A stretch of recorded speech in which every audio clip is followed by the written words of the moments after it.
In this video, I will tell you about mirror and scale command of AutoCAD. So here in this case, we have the simple geometry and a text here, and you can create the mirror image of both of these geometries in AutoCAD. So I'll start with this simple geometry here. So in order to create a mirror image of this geometry, select the mirror tool from the modify panel, and now look at the command line, which prompts you to select the objects. So select the object and press enter. Now the command line prompts you to specify the first point of mirror line. So click anywhere in the drawing area, that will be the first point, and now click at the second point of mirror line. And now you can see that a mirrored copy of original object will be made. And now click here and now look at the command line. So now it prompts you to specify whether you want to erase the source object or not.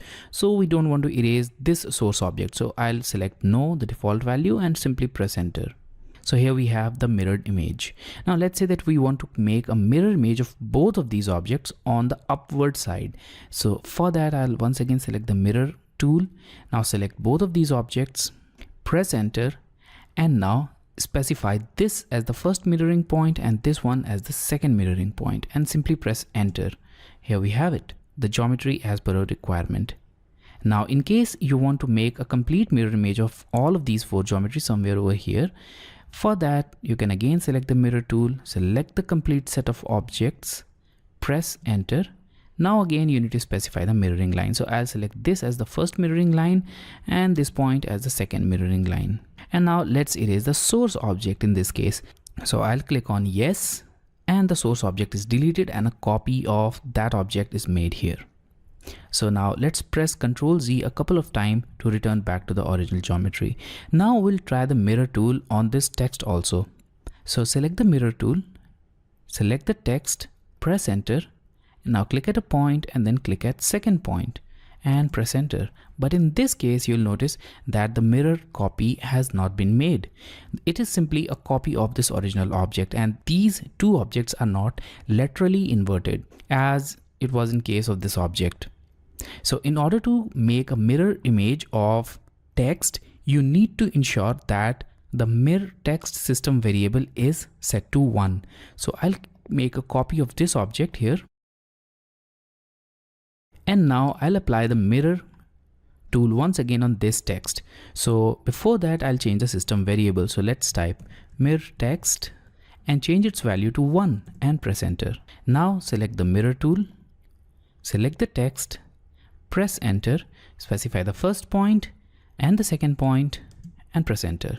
Now we have it as a mirror image, and you can compare it with the original copy or the original mirror image which we have made without using the mirror text system variable. So in this case, the mirror text system variable was set to 0. In this case, it was set to 1.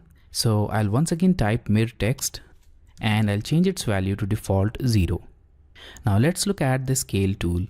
So here we have a simple geometry, and now let's assume that we want to increase the size of this geometry.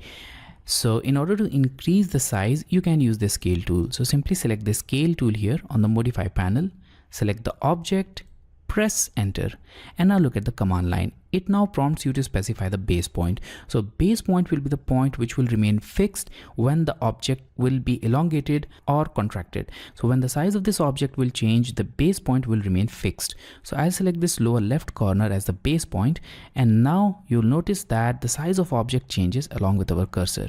So you can either select the cursor, or you can dynamically apply the size using the cursor, or you can also enter a scale factor. So in order to increase the size, simply add a value which is greater than 1. So if you add a value 1.5, then the size will increase to 1.5 times of the original value. So if you type a scale factor of 2, it will make a geometry which is twice the size of original object. If you type 3, it will make a geometry of thrice the size, and so on. Similarly, if you type 0.5 as a scale factor, it will decrease the size to half of its original value, and so on. So I'll type 1.2 in this case and press enter. And here we have it. The larger geometry has been made. So now let's press Ctrl Z to get back to the original geometry. Now, in case you want to make a copy of this object after scaling, then you need to select that corresponding option. So I'll select the scale tool again, select the object, press enter, specify the base point, And now here we have an option of copy. So let's select this copy option, and now let's reduce its size to half of its original value. So I'll type 0.5, press enter, and now you'll notice that we have a copied image. Let's select and move it outside. So the size of this object is half of the size of this object in all of these dimensions. So let's now press Ctrl Z to return back to the original geometry. Now in this case, the size of this object is somewhat close to 950 units, and let's make a line which is equal to 1000 units. So I'll make a line of length 1000 units. And here we have it. So now you can see that there is a slight gap between this endpoint and this line.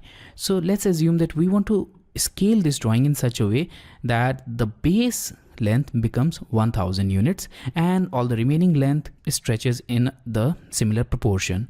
For that, we can use scale reference option. So once again, go to the scale tool and now select the object and press enter. Now specify the base point, which we have specified in the previous case also, and from the command line select this reference option.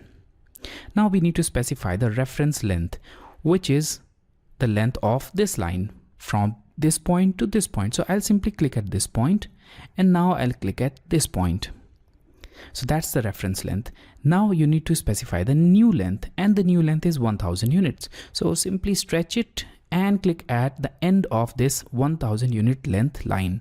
So click here, and here we have it. So now the base length is equal to 1000 units and the remaining lengths are proportionally changed. So you can now erase that original line. It's no longer required. So in this way, you can use mirror and scale command in AutoCAD.